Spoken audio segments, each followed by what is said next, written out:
Welcome to Luca and Miguel. Enjoy the video. In this video, I will show how to make meringue with cream of tartar easy guide.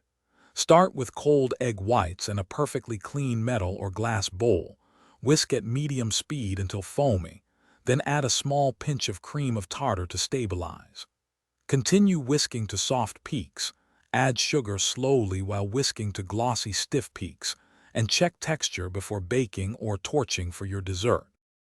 Gather a large metal or glass mixing bowl, a reliable electric mixer or whisk, and measuring spoons. Separate eggs carefully, keeping any yolk out of the whites, and set whites aside to warm slightly to room temperature.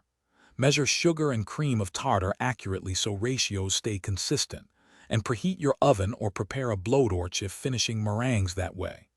Clean, dry tools and clear workspace help make the process smooth and enjoyable.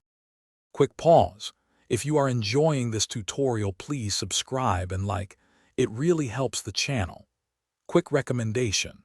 I often read recipes and techniques on my Kindle Paperwhite because it fits in one hand while I cook and stores a library of cookbooks. Check the description for the link to that device and other deals if you want one.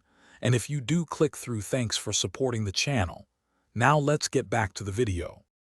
Begin whisking egg whites at medium speed until they look frothy and opaque. Then add a small measured pinch of cream of tartar once foam appears. Increase mixer speed and watch for soft peaks. Then add sugar 1 spoonful at a time while continuing to whisk until glossy stiff peaks form.